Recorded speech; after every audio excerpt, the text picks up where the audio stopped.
ನನ್ನ ಯೂಟ್ಯೂಬ್ ಚಾನಲ್ಗೆ ಎಲ್ಲರಿಗೂ ಹೃತ್ಪೂರ್ವಕವಾಗಿ ಸುಸ್ವಾಗತ.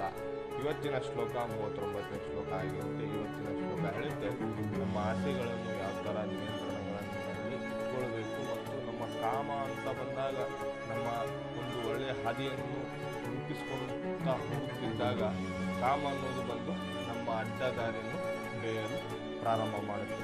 ಹಾಗಾಗಿ ನಮ್ಮ ಮನಸ್ಸನ್ನು ನಾವು ನಿಯಂತ್ರಣದಿಂದ ಇಟ್ಕೊಂಡ್ರೆ ನಮ್ಮ ಜೀವನದ ಒಂದು ಬದಲಾವಣೆ ತರಬಹುದು ಅನ್ನೋದು ಈ 39ನೇ ಶ್ಲೋಕ ನಮಗೆ ಸಂಪೂರ್ಣವಾಗಿ ತಿಳಿಸುತ್ತೆ.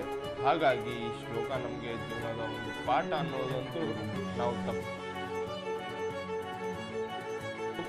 ಒಂದು ನೈಸರ್ಗಿಕ ಜೀವನದ ಶ್ಲೋಕ ಆಗಿರುತ್ತೆ. ಅಂದರೆ ನಮ್ಮ ಆಸೆಗಳನ್ನು ನಿಯಂತ್ರಣದಲ್ಲಿ ಯಾವ ಥರ ಇಟ್ಕೊಳ್ಬೇಕು ಮತ್ತು ಕಾಮದಿಂದ ನಾವು ದೂರ ಹೇಗೆ ಇರಬೇಕು ಮತ್ತು ಅದನ್ನು ನಾವು ಯಾಕೆ ಮಾಡಬೇಕು ಮತ್ತು ಅದನ್ನು ಮಾಡಿದರೆ ನಮ್ಮ ಒಂದು ಒಳ್ಳೆಯ ಗುರಿಯನ್ನು ಇಟ್ಕೊಂಡು ಹೋದಾಗ ಅದನ್ನು ಒಂದು ಅಡ್ಡ ದಾರಿಯನ್ನು ಹಿಡಿಯಲು ಪ್ರಾರಂಭ ಮಾಡುತ್ತೆ.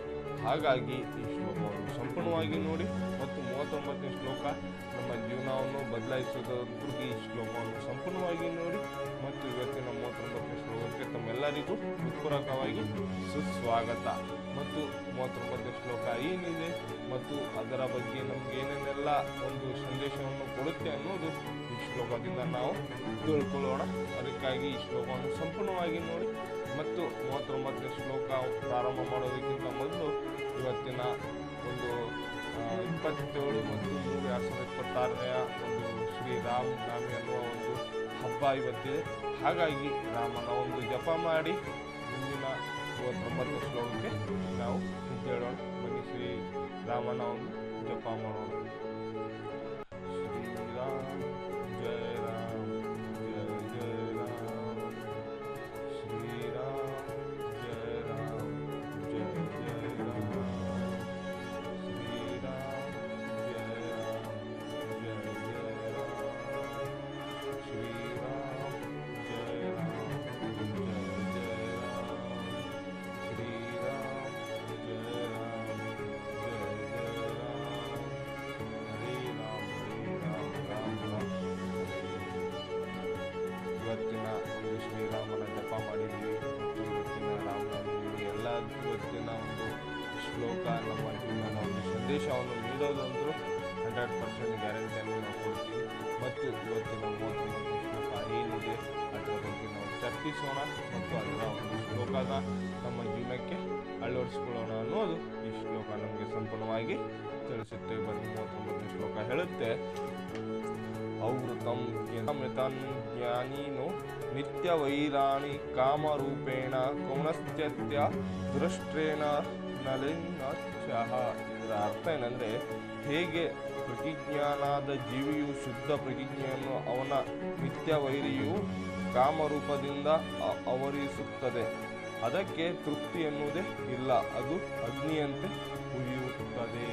ಅಂದರೆ ಈಗ ನಾವು ಏನನ್ನಾಗಲಿ ಒಂದು ಎಲ್ಲಾದರೂ ಸಹ ಅಗ್ನಿ ನೋಡಿದಾಗ ಅದನ್ನು ಒಂದು ಸೀಮೆ ಎಣ್ಣೆದರೂ ಹಾಕಿ ಒಂದು ತುಪ್ಪ ಆದರೂ ಹಾಕಿ ಒಂದು ಪೆಟ್ರೋಲ್ ಥರ ಒಂದು ಇಂಧನದಿಂದ ಅದನ್ನು ಹಾಕಿದ್ರು ಅದು ಹಗ್ಗಂತ ಬೆಂಕಿಯನ್ನು ಅಗ್ನಿಯನ್ನು ಇನ್ನಷ್ಟು ಉರಿಯುತ್ತೆ. ಹಾಗೆಯೇ ನಮ್ಮ ಕಾಮ ಮತ್ತು ನಮ್ಮ ಆಸೆಗಳು ಯಾವ ಥರ ಅಂದರೆ ಇದೇ ರೀತಿಯಾಗಿ ಒಂದು ರೀತಿ ಮೇಲೆ ರೀತಿ, ಅಂದರೆ ಇದನ್ನು ಸರಿಪಡಿಸ್ಕೊಳ್ಳೋಕ್ಕೆ ಸಾಧ್ಯನೇ ಇಲ್ಲ. ಇದಕ್ಕಂದರೆ ಇದು ನೈಸರ್ಗಿಕ ಜೀವನ. ಅಂದರೆ ನಾವು ಏನನ್ನಾಗಲಿ ಒಂದು ವಿಚಾರ ಮಾಡುವಾಗ ನಮಗೆ ವಿಚಾರದಲ್ಲಿ ಸಹ ಒಂದು ಏನಾರಾದರೂ ಆಸೆ ಬರುತ್ತೆ, ಏನನ್ನಾಗಲಿ ಒಂದು ಕಾಮದ ದೃಷ್ಟಿ ಬರುತ್ತೆ, ಅಂದ ಮಾತ್ರಕ್ಕೆ ನಾವು ಅದರ ದಾಸರ ಆಗಬಾರ್ದು ಅನ್ನೋದು ಈ ಶ್ಲೋಕ ನಮಗೆ ಸಂಪೂರ್ಣವಾಗಿ ತಿಳಿಸುತ್ತೆ. ಮತ್ತು ಇದನ್ನು ಅಂತ ಇಟ್ಕೊಳ್ಬೇಕಾಗುತ್ತೆ. ಮತ್ತು ನಾವು ತಿಳಿಸಿದ ಪ್ರಕಾರ ಇದರಲ್ಲಿ ಒಂದು ಆಸೆಗಳು ಮತ್ತು ಕಾಮ ಯಾವತ್ತಿಗೂ ತೃಪ್ತಿ ಅನ್ನೋದೇ ಇಲ್ಲ. ಇದಕ್ಕಂದರೆ ಅದನ್ನು ಸರಿಪಡಿಸ್ಕೊಳ್ಳೋಕ್ಕೆ ಮುಂದಿನ ದಿನಗಳಲ್ಲೂ ಸಹ ಆಗೋದಿಲ್ಲ. ಅದನ್ನು ಸರಿಪಡಿಸ್ಕೊಳ್ಬೇಕಂದ್ರೆ ನಮ್ಮ ಒಂದು ದೃಢ ನಿರ್ಧಾರ, ಹತೋಟಿ, ನಮ್ಮ ಹತೋಟಿ ಇರಬೇಕು. ಏನನ್ನಾಗಲಿ ನಾವು ಮಾಡುವಾಗ, ಒಂದು ಕೆಲಸ ಮಾಡುವಾಗ ನಮ್ಮ ಹತೋಟಿಯಲ್ಲಿ ನಮ್ಮ ಮನಸ್ಸನ್ನು ಇಟ್ಕೊಳ್ಬೇಕಾಗುತ್ತೆ. ನಾವು ಯಾವ ಥರ ಇಟ್ಕೊಳ್ತೀವಿ ನಾವು ಅದರ ದಾಸರಿಂದ ತಪ್ಪಿಸ್ಕೊಳ್ತೀವಿ. ನಾವು ಹೇಗೆ ಅದರ ಒಂದು ಅವಲಂಬಿತವಾಗಿ ಅದರ ಬಗ್ಗೆ ಅತಿಯಾಗಿ ಯೋಚನೆ ಮಾಡಿದಾಗ, ಅತಿಯಾಗಿ ಮತ್ತು ಆಸೆಗಳನ್ನು ನೋಡಿದಾಗ ಅದನ್ನು ದೂರದಿಂದ ಇದ್ದರೂ ಸಹ ಅಲ್ಲಿನ ಒಂದು ಮನಸ್ಸು ಎಳೆಯುತ್ತೆ. ಹಾಗಾಗಿ ನೀವೇನನ್ನಾಗಲಿ ಒಂದು ಎದಕ್ಕಾದರೂ ಆಗಲಿ, ಏನೇ ಆಸೆಗಾಗಲಿ, ಕಾಮಕ್ಕಾಗಲಿ, ಏನೇ ಆಗಲಿ, ನೀವು ಅದರ ಒಂದು ದಾಸರ ಆದರೂ ಸಹ ನಿಮ್ಮ ಒಂದು ಜೀವನದ ಒಂದು ಸಂದೇಶವನ್ನು ನೀವು ಅದರ ಒಂದು ಒಳಗಿನ ಮಾತ್ರವೇ ಒಂದು ಜೀವನ ಅನ್ನೋದು ನಿಮಗೆ ತಿಳಿದಿರುತ್ತೆ. ಹಾಗಾಗಿ ನೀವು ಒಂದು ದಾಸರ ಆದರೂ ಸಹ ಮುಂದಿನ ದಿನಗಳಲ್ಲಿ ಅದನ್ನು ಅಲ್ಲಿಗೆ ಸ್ಟಾಪ್ ಮಾಡಿ ಮುಂದಿನ ಒಂದು ಒಳ್ಳೆಯ ಜೀವನವನ್ನು ನಡೆಸಿಕೊಳ್ಳಿ ಅನ್ನೋದು ಈ ಶ್ಲೋಕ ನಮಗೆ ಸಂಪೂರ್ಣವಾಗಿ ತಿಳಿಸುತ್ತೆ. ಹಾಗಾಗಿ ಈ ಶ್ಲೋಕವನ್ನು ಒಂದು ಜೀವನದ ಚರಿತ್ರೆ ಅನ್ನೋದು ನಾವು ತಪ್ಪಾಗಲಿಕ್ಕಿಲ್ಲ. ಯಾಕಂದರೆ ಈ ಶ್ಲೋಕ ಹೇಳುತ್ತೆ, ನಮ್ಮ ಜೀವನದಲ್ಲಿ ನಾವು ಆಸೆಗಳ ಹಿಂದೆ ಹೋದರೆ, ಒಂದು ಆಸೆ ಅಂತ ಬಂದಾಗ, ಇವತ್ತು ಒಂದು ಏನನ್ನಾದರೂ ಒಂದು ಆಸೆ ಅಂತ ಬಂದಾಗ, ಒಂದು ಉದಾಹರಣೆಗೆ ನಾವು ಫೋನ್ ತೊಗೊಂಡ್ರೂ ಸಹ ಇನ್ನೊಂದು ಫೋನಿನ ಮೇಲೆ ನಮಗೆ ಆಸೆ ಹುಟ್ಟುತ್ತೆ. ಯಾಕಂದರೆ ಇದಕ್ಕಿಂತ ಚೆನ್ನಾಗಿದೆ ಅಂತ. ಅದನ್ನು ತಪ್ಪು ಅಂತ ನಾವು ತಿಳಿತಾ ಇಲ್ಲ, ಆದರೆ ಅದು ಸರಿಪಡಿಸ್ಕೊಳ್ಳೋಕ್ಕೆ ನಮ್ಮಲ್ಲಿ ಒಂದು ಗುಣಗಳು ಇರಬೇಕು ಮತ್ತು ನಮಗೆ ಒಂದು ಆಸಕ್ತಿ ಅನ್ನೋದು ಇರಬೇಕಾಗಿತ್ತು. ಅಂದ ಮಾತ್ರಕ್ಕೆ ಅದನ್ನು ಇದೆ, ನನ್ನ ಹತ್ರ ಇದೆ, ಆದರೆ ಈಗ ಇರೋದನ್ನು ನಾವು ಮುಂದಿನ ದಿನಗಳಲ್ಲಿ, ಮುಂದಿನ ಫ್ಯೂಚರ್ನಲ್ಲಿ ನಮಗೆ ಬೇಕಾದಾಗ ತಗೋಬೋದು, ಇಲ್ಲಾಂದರೆ ಬಿಡ್ಬೋದು. ಅದಕ್ಕಾಗಿ ಆಸೆಯಿಂದಲೇ ಹೋಗಿ ಮುಂದಿನ ದಿನಗಳಲ್ಲಿ ಆಸೆ ಅನ್ನೋದೇ ನಮಗೆ ಒಂದು ಏನು ಒಳ್ಳೆಯದನ್ನು ಬಯಸೋಕ್ಕೆ ಆಗಲ್ಲ ಅನ್ನೋದು ಈ ಶ್ಲೋಕ ನಮಗೆ ಸಂಪೂರ್ಣವಾಗಿ ತಿಳಿಸುತ್ತೆ. ಮತ್ತು ಇವತ್ತಿನ ಶ್ಲೋಕದಲ್ಲಿ ಒಂದು 2-3 ಪಾಯಿಂಟ್ ನಿಮಗೆ ಜೀವನದ ಹೇಗೆ ಬದುಕಬೇಕು ಅನ್ನೋದು ಒಂದು ಪಾಯಿಂಟ್ ಮುಖಾಂತರ ನಿಮಗೆ ಹೇಳ್ತೀನಿ. ನಮ್ಮ ಜೀವನದ ನಮಗೆ ಬೇಕಾಗಿದ್ದು ಏನು, ನಮ್ಮ ಜೀವನದಲ್ಲಿ ನಾವೇನೇನೆಲ್ಲ ಪಡಿಬೇಕು ಅನ್ನೋದು ಒಂದು ದಿನನಿತ್ಯದ ಒಂದು ಸಂದರ್ಶ ಹೇಗಿದೆ ಅಂತ ತಿಳ್ಕೊಳ್ಳೋಣ ಬನ್ನಿ. ದಿನನಿತ್ಯದ ಕೆಲಸಗಳಲ್ಲಿ ನಮಗೆ ಆಸೆಗಳು ಇರಬಾರ್ದು. ಅಂದರೆ ಈಗ ದಿನನಿತ್ಯವಾಗಿ ನಾವೇನನ್ನಾದರೂ ಕೆಲಸ ಮಾಡುವಾಗ ಇವತ್ತು ಇದಾಗಬೇಕು, ಇವತ್ತು ನಮಗೆ ಏನನ್ನಾಗಲೇ ಒಂದು ನಾನು ನೋಡಿರೋದು ನನಗೆ ಸಿಗಬೇಕು ಅನ್ನೋದು ಕೆಲಸದಿಂದ ಯಾವತ್ತಿಗೂ ಅವಲಂಬಿತವಾಗಿರಬಾರ್ದು ಅನ್ನೋದು ಈ ಒಂದು ಪಾಯಿಂಟ್ಸ್ ಹೇಳುತ್ತೆ.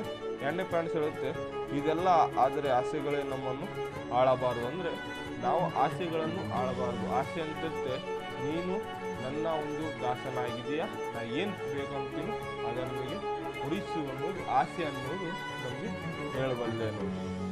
ಯಾವುದರ ಮೇಲೆ ನಾವು ಅತಿಯಾದ ಅವಲಂಬನೆ ಹೊಂದಿದ್ದೆವೋ ಅದು ನಮ್ಮ ಬುದ್ಧಿಯನ್ನು ಮಬ್ಬುಗೊಳಿಸುವುದೇ ಎಂದು ಒಮ್ಮೆ ಆತ್ಮ ಆಲೋಚಕ ಮಾಡಿಕೊಳ್ಳಲು ಒಂದು ಜೀವನ ಸತ್ಯವಾಗಿರುತ್ತೆ. ಅಂದರೆ ಅವ್ರು ಹೇಳೋ ಪ್ರಕಾರ ನಮ್ಮ ಜೀವನದಲ್ಲಿ ನಾವು ಏನನ್ನಾಗಲಿ ಒಂದು ಮಾಡುವಾಗ, ಒಂದು ಸಂದರ್ಶನವನ್ನು ನೀಡುವಾಗ ನಮಗೆ ತಿಳಿಸಿದು ಕೊಡುವುದು ಒಂದು ಆಸೆಗಳು. ಅಂದರೆ ನೀವು ಬುದ್ಧಿವಂತರ ಆದರೂ ಸಹ ನಿಮ್ಮ ಒಂದು ಆಸೆಗಳನ್ನೇ ತಡೆಗಡುವುದನ್ನಂತೂ ಈ ಶ್ಲೋಕ ನಮಗೆ ಸಂಪೂರ್ಣವಾಗಿ ತಿಳಿಸುತ್ತೆ. ಹಾಗಾಗಿ ನಿಮಗೆ ಇದೆಲ್ಲ ಅರ್ಥ ಆಗಿದೆ ಅಂತ ನಾನು ಭಾವಿಸ್ತೀನಿ. ಹಾಗಾಗಿ ಇದನ್ನಾಗಲಿ ಒಂದು ಆಸೆಗಳಲ್ಲಾಗಲಿ, ಕಾಮದಲ್ಲಾಗಲಿ ನೀವು ಒಂದು ಏನಾದರೂ ಒಂದು ಅವಲಂಬಿತ ಆಗಿದ್ದರೆ ಅದನ್ನು ಇಲ್ಲಿಗೆ ಸ್ಟಾಪ್ ಮಾಡಿ ನಿಮ್ಮ ಒಂದು ಜೀವನದಲ್ಲಿ ನೀವೇನನ್ನಾಗಲಿ ಅಚೀವ್ಮೆಂಟ್ ಮಾಡೋದಾಗಲಿ, ಗುರಿ ಆಗಲಿ, ನಿಮ್ಮ ಒಂದು ನೈಸರ್ಗಿಕ ಜೀವನದಲ್ಲಿ ಅದನ್ನು ಅಳವಡಿಸ್ಕೊಳ್ಳಿ. ಅದಕ್ಕಂದ್ರೆ ಮುಂದಿನ ದಿನಗಳಲ್ಲಿ ಭಾಳ ಕಷ್ಟ ಆಗುತ್ತೆ. ಹಾಗಾಗಿ ಇವತ್ತಿನ ಶ್ಲೋಕ ನಾನು ಇಲ್ಲಿಗೆ ಮುಕ್ತಾಯಗೊಳಿಸ್ತೀನಿ. ಶ್ಲೋಕ ಮುಕ್ತಾಯಗೊಳಿಸೋದಕ್ಕಿಂತ ಮೊದಲು ನಾವು ಶ್ರೀಕೃಷ್ಣ ಪರಮಾತ್ಮನ ಜಪ ಮಾಡಿ ಮುಕ್ತಾಯಗೊಳಿಸೋಣ. ಶ್ರೀಕೃಷ್ಣ ಪರಮಾತ್ಮ ಜಪ ಮಾಡೋಣ. ಹರೇ ಕೃಷ್ಣ ಕೃಷ್ಣ ಕೃಷ್ಣ ಹರೇ ಹರೇ ರಾಮ್ ರಾಮ್ ರಾಮ್ ಹರೇ ಹರೇ. ಎಲ್ಲರಿಗೂ ಹೃತ್ಪೂರ್ವಕವಾಗಿ ನಮಸ್ಕಾರ.